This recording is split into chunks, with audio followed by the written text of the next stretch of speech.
do think NIL presents a really cool opportunity for those in college or earlier or younger wanting to get involved in sports because you can almost Yeah. kind of do it yourself. Like you can Mhm. go find a couple athletes and help them with endorsements, whether that's even a volleyball player or somebody that is in a sport that maybe everyone else isn't going after.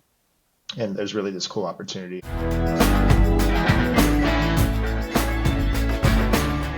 All right, here we go, Mike. We are live on the Constant Sports podcast here. Thanks to all the listeners and viewers joining us today. We're sitting down with Montana Mike, as they call him, former Florida State athlete, tech executive, is now in his own universe with some companies he's been building that we're going to talk about, Athletepreneur and a few others that we'll unpack, especially I'm excited to talk about kind of the athlete business model, where it's changing, where it's going, and how Athletepreneur is at the forefront of that. So, Mike, we're excited to have you join the show today, Thanks for having me, Connor. Look forward to speaking. for sure. And then for the listeners, viewers, like I said, we have kind of a packed. We're going sports. We're talking tech. We're doing some finance in here, maybe some venture stuff as well. And so, Mike, just for the viewers to kind of get them up to speed as you've kind of built out this career, built out your entrepreneur journey and whatnot. Now you have a company where you're a sports agent and got a company called Athletepreneur.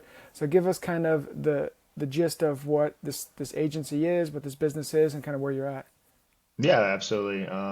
So Athletepreneur is a full service sports agency starting with NFL football athletes, but our roots are actually in track and field. So we represented a couple athletes in the Paris Olympics that got top eight in the 200. And then myself and my business partner, Brian Zingai, are both former track athletes. Brian went on to run in two Olympics and placed as high as fourth in the 200 meters. Known for running against Usain Bolt. He's a little dude from Zimbabwe in lane six, next to Usain Bolt. And then my venture slash tech career kind of started there after college. I had surgery, tore my labrum, and knew that track wasn't going to go beyond college athletics. Although we did have a good run at Florida State, was fortunate enough to run with 16 Olympians. They won three national championships. Like it was a great team to be part of. And honestly, it gave me the drive and motivation to do whatever I do next, at a high level. So Mm-hmm. yeah, but at a high level, Athletepreneur is one part an identity. Brian and I both built tech companies and identify as athlete entrepreneurs, hence the name Athletepreneur. Yeah. And then two, like I said, it became a sports agency, but we also have a fund that we're launching as well to invest in startups and some other cool things that I'm excited to talk about. So I'll pause there. Yeah, that's perfect, perfect, well done. And I want to touch a little bit on kind of the athlete, as you're a former athlete, and then now kind of where college athletics is now, and I guess in the middle, right?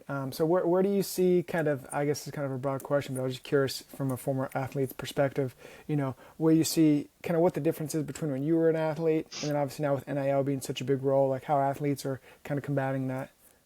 Yeah, absolutely. So when I was an athlete, if you got money, it was because you were traveling and the coach would give you an envelope full of cash and say, "Hey, here's your stipend." And or if you played, football or basketball, perhaps you were getting money under the table. Not at my school, maybe some others. But anyways, in today's world, name, image, likeness, or NIL, most people assume it's just every athlete gets money now. Every athlete has the opportunity to get money. Not every athlete gets money. So Hmm. the athletes have always gotten scholarships, which I think is important. Obviously, they're getting their education. But now it's kind of turned into a semi-pro model where I would argue that the college athletes now are essentially at football, for example, they're essentially UFL or CFL players. It's Hmm. basically a league in a way. Some coaches have left the college sport landscape because they don't like how it is now that we're paying athletes. Hmm. But I think it's a good thing and long time coming. And I mean, there's even athletes that I represent that are out of college, not playing pro, that are going to get six-figure paychecks Yeah. from back pay basically. So Hmm. yeah, but the landscape's changed quite a bit. NIL kind of became a pay to play. People were going running deals through boosters and collectives, and it kind of still is. But it also if you look at like a Texas Tech this year or Ohio State the Yeah. last 2 years, the money does buy the best team, Hmm. unfortunately. And you could argue that it's 12 teams that get that opportunity, but which is more than we used to have. But Yeah. it's definitely become a pro sport model. Happy to dive into particular areas if you have questions, Hmm. but my general feeling of it is it's a long time coming, needs to happen, but it's still a long way from evolving to what it'll ultimately, be the model that wins out. Right, and I think that's kind of an interesting point, right? Is we're not entirely sure where it is going, where it could go, right? It's kind of still a little bit up in the air, but as kind of you with your track background and obviously your explanation there, kind of NIL and especially with football and basketball, get the lion's share. I think it's 75% right of the rev sharing in the deals, and then you have your other athletes kind of making up that small percent. But as with your background representing track athletes, what does that look like, as they're building their businesses, building their brands, kind of helping, because athletes, right, they're their own brand. So what does that look like on the track side for any track athletes or other Yeah. athletes that are in kind of that smaller portion of the pool there? Yeah, so sports like track or tennis or like these kind of individual, but they are team sports in a way. Hmm. You're typically represented by a brand. So like our guys are all Adidas guys right now. We also talked on sports and Nike and stuff too, but Adidas has been our main partner for our track guys that are pro. So they run for Adidas. They're sponsored by Adidas, but then they have to still to make extra money, other brand endorsements and or win track meets or make it to the 2028 Olympics is where their big Hmm. paycheck might be. So for us, a lot of these athletes they come to us. They're like, "Hey, I want help with representation, but I actually want to know how to get NIL deals, but I don't have time because I'm a college athlete, also a student, or I'm pro." We help them by partnering up with brands that they actually already spend money on. So we might touch on it at some point, but Athlete Plus is a brand and company we've built that essentially uses the financial data of athletes to automate endorsements. So if somebody eats at Jimmy John's more than they eat at Subway, we take that data, pass it along to the brands, and now you have an authentic endorsement versus the way it traditionally works with agencies is somebody comes to you and says, "Hey, I want your athlete to promote my product or service because they have a big following or notoriety," and it's like this athlete's never even used, not even use your product, but not even used perhaps even a product in that category before. So it's like Right, it's and just not a didn't know yet. fit. Yeah, exactly. So yeah, the endorsement side's interesting. That's kind of one area that we help out with our athletes, but generally speaking, we're helping athletes become more entrepreneurial either through investments, helping them build credit, or automate endorsements are kind of the cool things that we do as an agency that some others don't. Yeah. And I know that the company kind of leverages AI a little bit as well. And I'm always curious nowadays with the landscape of AI and where it's going is how is that a big part of the company implementing it a lot into your businesses with fintech and things like that? Yeah, a little bit on the fintech side, how we automate endorsements, certainly. Or like we have this like true influence model where we like basically score what an athlete's affinity is for a particular brand of service. Hmm. We use some AI for that. I also just use AI generally for recruiting and scouting purposes. So I'll look at what are called PFF scores or whatever it may be and say, hey, on the field, this athlete is rated really, really highly. Maybe they're a diamond in the rough because they're at an FCS versus an FBS school or whatever it may be, or vice versa. Hmm. And I basically use that data to find athletes that I think will be great potential pro athletes, but also have an affinity to potentially bode well with the Athlete Plus and Athletepreneur mindset. So Right. yeah, we certainly use that, but more from a data analytics standpoint. Hmm. I mean, I would love to duplicate myself too at some point because we get a lot of the same questions from prospective clients and their parents and stuff. And maybe there's a world in which we use AI to hey, you hit up Mike at Athletepreneur, and my whole mindset is already in an AI model, and they're able to Yeah. ask it questions and get the answers they need. So because a lot of what we do is education to the athletes and the parents on what does Hmm. representation look like, what should you be looking for, what is even an agent's job, like things like that. Hmm. And a lot of them don't know. So I could see AI Right. being applied to that for sure. I mean, will AI replace agents?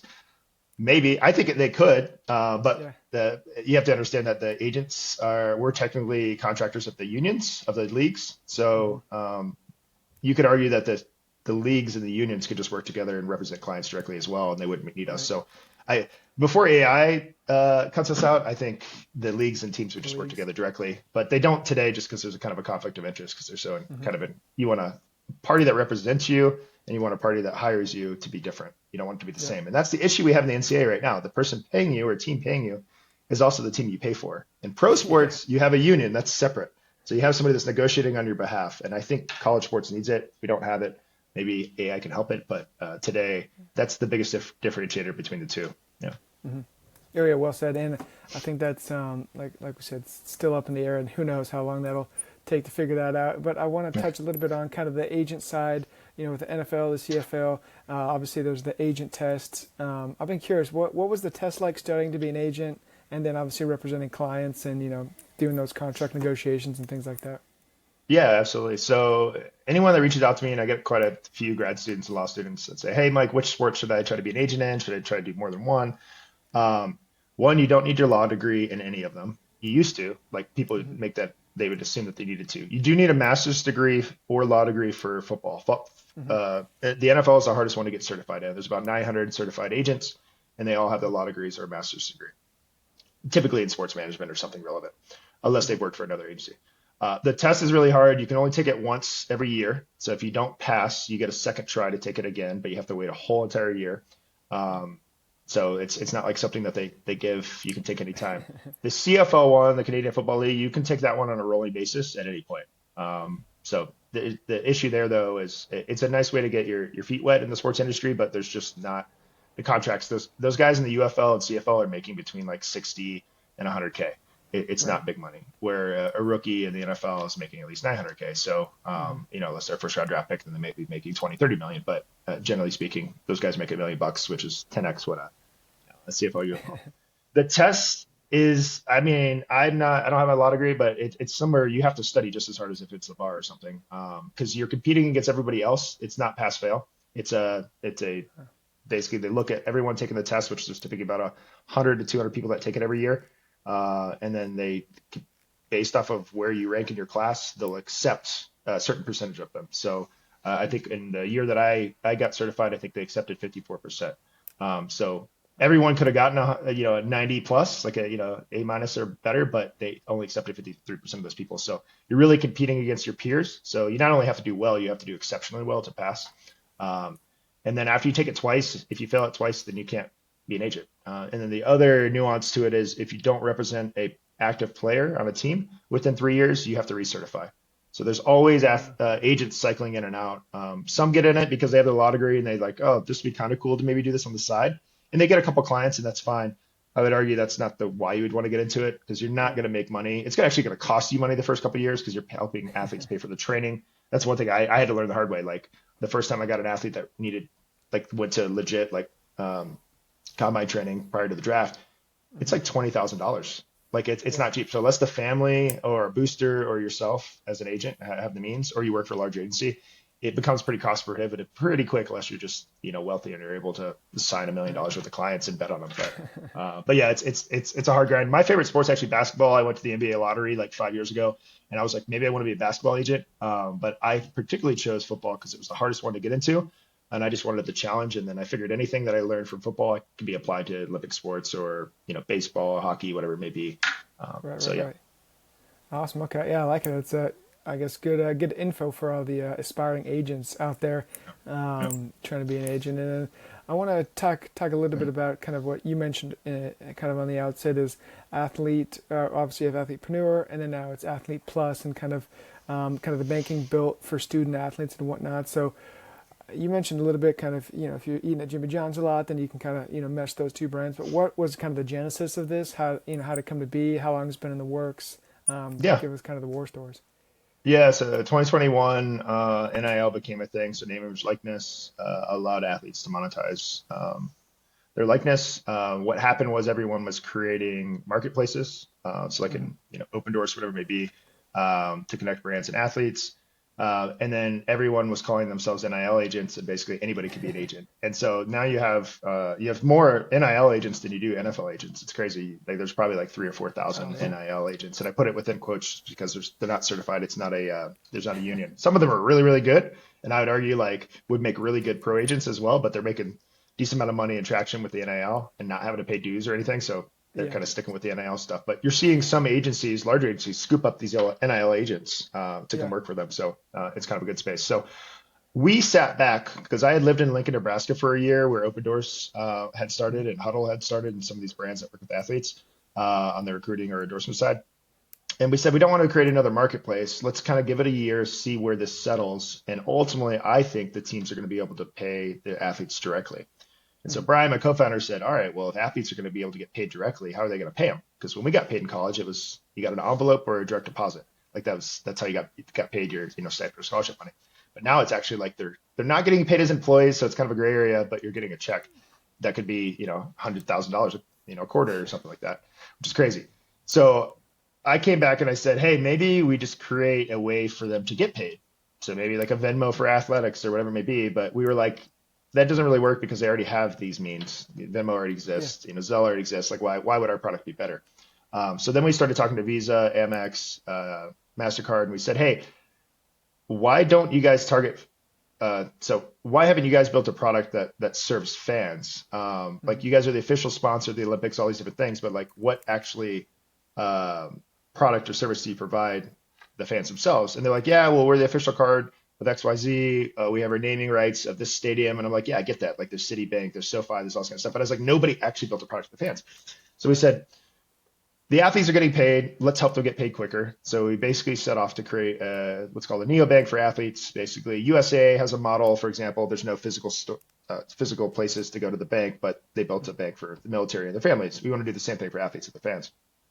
But essentially, as we were starting to build that, we realized there's only 550,000 athletes or so college. It's a good market, but it's not like a venture backable thing. So if somebody wants to create a bank for athletes, it's just not big enough. Like you could try to do it, you can make it into a decent business, but you need the fans or some other way to monetize it. So although we built a bank, a neobank for athletes, what we actually realized that we were doing was building an affinity platform for fans. So we give our banking card to our athletes, and then our athletes invite fans, and then from there we've got some cool products and services for the fans. So now if I want to help support Florida State athletics, I can get the Athlete Plus card.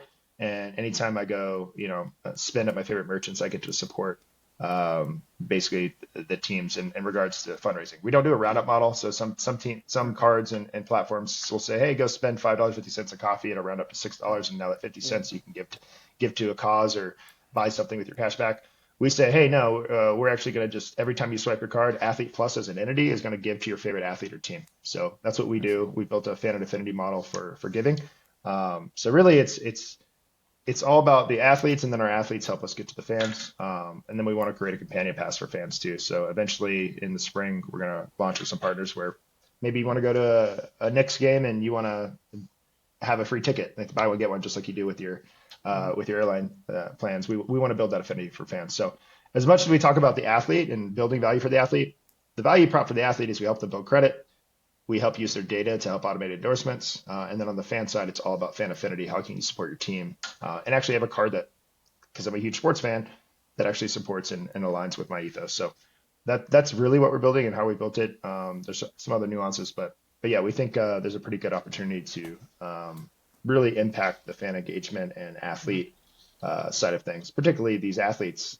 You give an athlete $500,000, like, I mean, I hope they have put it somewhere in a good place. So we've got some other things in the works too to help them with their money. But today, that's the main thing. It's just a card that helps them build credit and automate endorsements and then engage with their fans.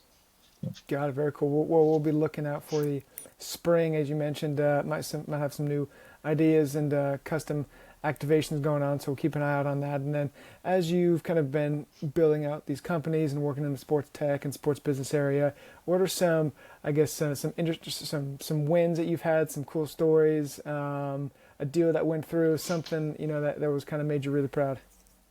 Yeah, I mean, we just got done with an activation with the NBA and their Basketball Africa League. So, Brian, my business partner, is ironically enough originally from Zimbabwe, and we went to the pitch competition at the NBA headquarters last year and got to network with some of their people there that run their pitch competition for the NBA itself and then the Basketball Africa League.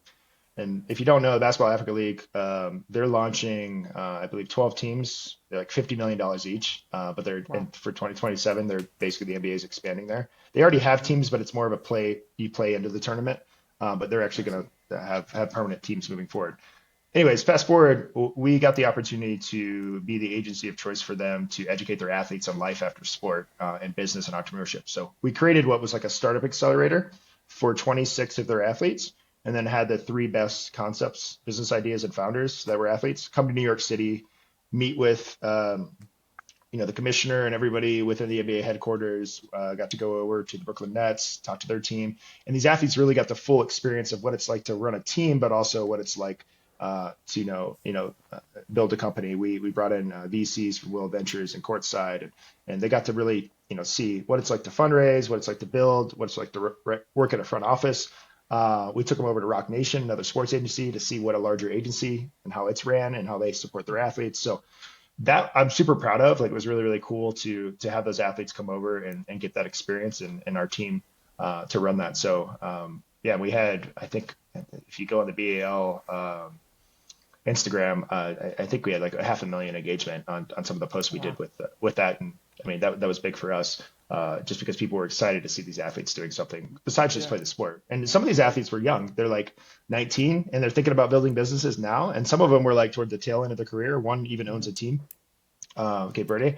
And yeah, but I'm super proud of that. And we still do some of the work with leagues and teams. We have a relationship with Stephen F. Austin where we teach an NIL and entrepreneurship class, Mhm. and bring in guest speakers for that. So that stuff is like my passion of why we started Athletepreneur, and then we apply it sometimes to these larger league engagements, which are really fun to do. And I would say I'm most Very, proud of. very cool. Yeah, no, that's awesome. It's great, great stories, and I love to hear those kind of stories and what it's like actually kind of working in the space and hearing those things. And we mentioned a little bit in the outset, kind of the VC side of it. And I know you're kind of an advisor and work in that space. So what's the VC? I guess private equity in sports is kind of blowing up. A lot of investments being made, a lot of acquisitions and mergers. So what are your kind of thoughts on the current state of the union of the Yeah. sports investment landscape? Yeah, so sports are hot right now. I mean, as hot, if not the same as AI, I'd feel like. It's one of the two things that people are putting a lot of capital into. It started off as teams Mm-hmm. and startup leagues is where you saw getting a lot of investment. So whether it's a startup volleyball league or golf leagues, whatever it may be, you're starting to see more of that. And then you're also just starting to see now the NFL. I believe you can buy up to 10 or 20% of each team, Yeah. like private equity can, and that's made the valuations of these NFL teams explode now that they're being able to sell that to Skyrocket. private equity. So and I think you'll see that in other sports. Some of the other sports people don't realize they allowed that like years ago. The NFL was kind of one of the last ones to allow Mm-hmm. it. But yeah, so seeing a lot of money. Where I see the money going into is startup leagues, health and wellness, mental health types of stuff for these teams. And some of these teams, by the way, the NBA, I don't know if they still do it, but they used to have every single team had to give $1 million towards like a VC fund that then would invest in startups in health and wellness and sport and fan Oh, wow. engagement. So some of the leagues are even coming in and saying, hey, you know what? We see an opportunity to invest in tech and AI and all these things. We're not the ones to build it per se as the teams. Like, they're like, that's not Uh-huh.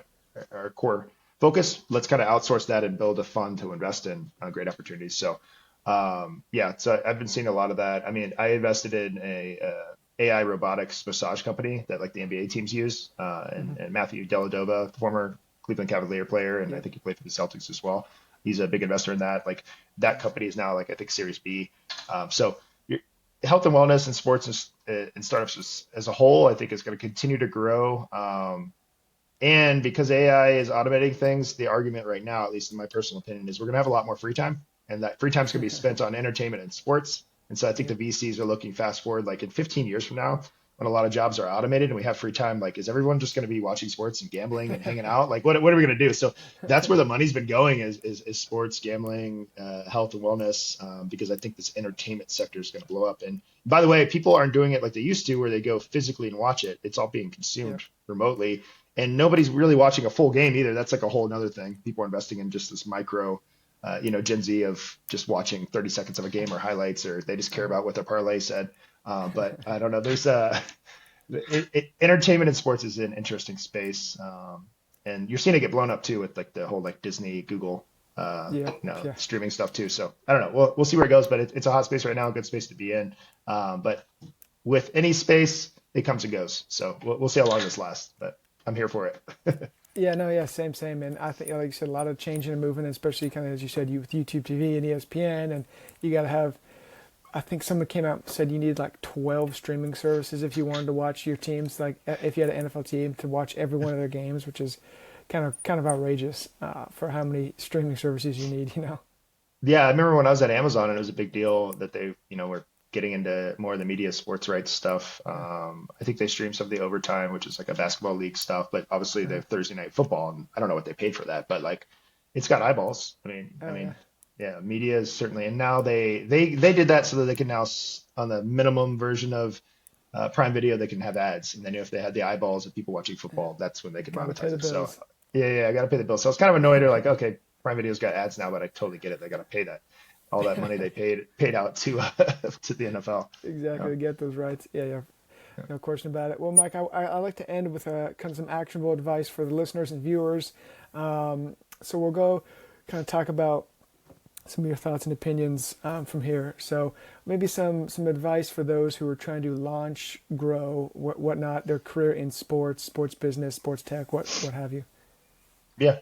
For me, it's all about mentorship and reaching out to people in this sector. Before I became an NFL agent, I reached out to not only current agents at big agencies and small ones, but former agents that quit because I wanted to know why they got out Yeah. before I got in. So, and I learned a lot by those conversations, if not more than talking to the ones that were successful, the ones that were like, hey, Mike, I couldn't get a client, I couldn't pay for training, like all these different things. Like I needed to know those things going into it. Hmm. So definitely, reaching out to those that are maybe a couple of years ahead of you that are already doing it. I do think NIL presents a really cool opportunity for those in college or earlier or younger wanting to get involved in sports because you can almost kind Yeah. of do it yourself. Like you can Hmm. go find a couple athletes and help them with endorsements, whether that's even a volleyball player or somebody that is in a sport that maybe everyone else isn't going after. And there's really this cool opportunity. And then people are building like one person companies. Like you can build with AI and stuff. Like you could build probably a full service, like I said, agency with one person, but provides all the stuff that the bigger agencies provide.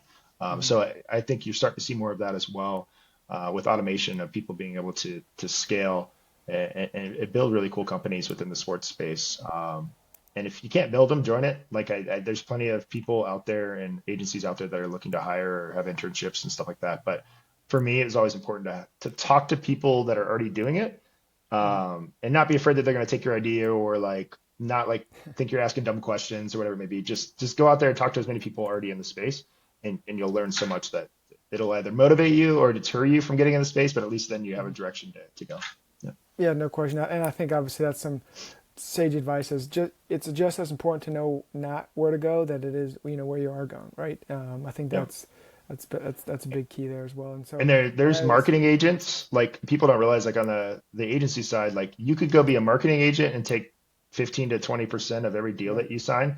Where an NFL agent or a certified agent, I can only make 3% of the contract deal, which is a $100 million contract, great. But your first couple right. contracts aren't going to be that. So I would actually argue get your feet wet on the marketing or PR side of sports, and then from there maybe go into the representation side. But starting at representation is really, really hard and cutthroat. But I mean, there's people out there doing it. And I've seen Hmm. people start from zero and do really well. So it just kind of depends on the type of mindset you have in your runway, I guess, in a way. Like if Hmm. you're a college kid, you could probably start this while in college and Yeah, see if you for can sure. turn that into something big after. Yeah. Yeah, well said. It's a great kind of testing ground, proving ground to, like you said, get your feet wet. And I think it's all about getting those experiences and then building off those. And this I've talked to a few people kind of, and they're always successful, or whatnot, and they're always saying continue learning, never stop learning. And so, kind of in that vein of how do you continue to always learn? Is reading podcasts, articles? What's kind of your go-to?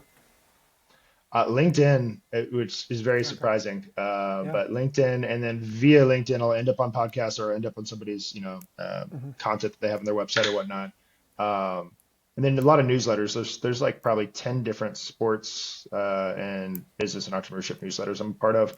Vetted Sports is one that's pretty good, and some others. So I definitely I look at those. We even have our own for Athletepreneur that kind of follows both tech and what's happening in sports at different levels. I'm a quick consumption type of person. Hmm. I'd rather like look at something for 2 minutes and get it, gather my thoughts, and then learn from it versus go Yep. listen to a full podcast. Hmm. Although masterclass, I just signed up for the first time ever. Yeah. I mean, Mark Cuban's on there. There's a couple of agents on there as well. So like, if Hmm. you just want to learn the sports side, go to the couple masterclasses. They're kind of cool, and then their content's well done. So that's kind of how I've done it is that. But really, I enjoy learning through people. So I go to a lot of Hmm. networking stuff. I'm going to be in Vegas for F1. Like literally, I will Okay. come back and people are always like, "Well, what'd you learn? Who'd you meet?" And I will learn more from that than I would like listening to something daily. But Hmm. um, yeah, so that's kind of I live in Montana too, so I have to like travel. So Yeah. yes, you would think I'd listen to a lot of podcasts, read a lot of books because I'm here. But mostly I'm traveling and meeting people in person and trying to network that way. Yeah. Yeah, no, gotcha. Yeah, great advice again there. And Mike, as we're wrapping up here, kind of want to give you the floor to have any final plugs or any current ventures, social handles. Where can people find you, athletes especially, and Yeah. things like that? My Instagram handle is NFL Agent MT Mike, so Montana Mike, NFL Agent MT Mike. Our company is Athletepreneur. It's AthletePreneur. So the word athletepreneur, basically athlete entrepreneur. And then Athlete Plus card, you can find it as well. Although, like I said, that's going to be something we're launching a little bit further this spring for fans. Um, and yeah, that you can find me on LinkedIn. I'm pretty responsive, happy to give my time to help, upcoming agents and entrepreneurs with their business ideas. Also, Brian and Emily on our team, same thing. So yeah, that's where you can find me. Happy to help. And then open invite to anybody if you ever come to Montana. Our home, Startup Chalet, you can go check that out, startupchalet.com. Like when I quit Amazon, we started allowing investors and athletes and entrepreneurs just to come out here and hack your 9 miles from Glacier National Park and literally just get to build well in Montana and then go back home. Free vacation, basically. Free spot to stay if you can get here. Perfect. Yeah, shout out to we'll put that up there and have the links and everything. And Mike, we appreciate you coming on today and sharing your journey from being a former athlete to obviously the athletepreneur now and where you're going. And looking forward to the exciting news that will come up here in the next year or so. And for the listeners and viewers, thanks for listening and watching. Make sure to go follow Mike and all the fun things he's building over there at Athletepreneur and the other businesses he's got going and future businesses in the pipeline. So, Mike, thanks again for coming on, and we'll talk soon. All right. Thank you, Connor. Appreciate it. You got it.